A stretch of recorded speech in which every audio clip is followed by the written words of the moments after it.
வெற்றிவேல் முருகனுக்கு அரோகரா.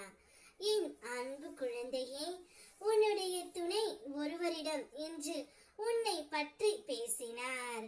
அவர் என்ன பேசினார் என்பதை உனக்கு நான் கூறுகின்றேன், இதை கேள் பிள்ளையே. சந்தர்ப்பமும் சூழ்நிலையும் தான் நல்லவர்களை கெட்டவர்களாக்கி கெட்டவர்களை உத்தமர்களாக்கி வைத்து விடும். ஆனால் உண்மை ஒரு நாள் உலகு அறிந்து வெளி வந்து தீரும் பிள்ளையே. நீயும் உன்னுடைய துணையும் அப்படித்தான் சற்று மன கசப்போடு பிரிந்து இருக்கின்றீர்களே தவிர நீயும் அவரை பற்றித்தான் நினைத்து கொண்டு இருக்கின்றாய். உன்னுடைய துணையும் உன்னை பற்றி நினைத்து கொண்டு இருக்காமல் உன் துணை இவரிடம் உன்னை பற்றி பேசினார். இந்த வாழ்க்கை எனக்கு இப்போது பிடிக்கவில்லை. இந்த வாழ்க்கையில் நான் மிகவும் வேதனையை அனுபவித்துக் கொண்டு இருக்கின்றேன். என் துணையை எப்படியாவது என்னுடன் சேர்த்து வைத்து விடு. நான் என்ன செய்தேன், என்ன தவறு செய்தேன் என்று எனக்கு தெரியவில்லை. நான் சற்று கோபப்படுவேன், அவ்வளவுதான். அந்த கோபம் இப்போது எங்களுக்குள் பிரிவு ஏற்பட்டு விட்டது. அந்த பிரிவினால் நான் மிகவும் கஷ்டப்படுகின்றேன். அவளை நினைத்து என்னால் உண்ணவும் முடியவில்லை, சரியாக உறங்கவும் முடியவில்லை. இரவு வந்தால் கூட கனவில் அவள் மட்டும்தான் வருகின்றாள்.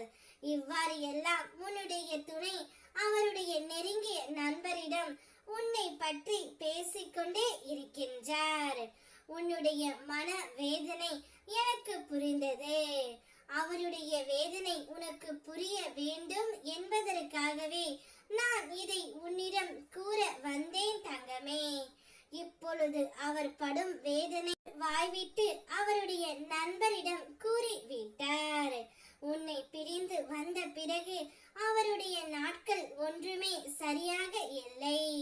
ஒவ்வொரு நாட்களும் கடினமாக செல்கின்றது. உன்னுடன் இருந்த நாட்கள் அழகான நாட்கள். அந்த நாட்களை எண்ணி எண்ணி மனம் வருந்திக் கொண்டு இருக்கின்றார். இவ்வாறை பார்க்க எனக்கே கஷ்டமாக இருக்கின்றது தங்கமே. இப்பொழுது நீதான் உடனடியாக சென்று அவரை சரி செய்ய வேண்டும். அவருடைய எண்ணங்கள் என்ன என்பதை நான் உன்னிடம் கூறிவிட்டேன்.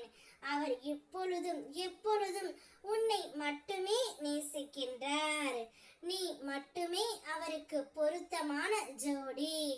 உன்னை விட்டு அவர் இனி எங்கும் செல்ல மாட்டார். இனி வாழ்ந்தால் உன்னோடு மட்டும்தான் என்ற முடிவையும் அவர் எடுத்து விட்டார்.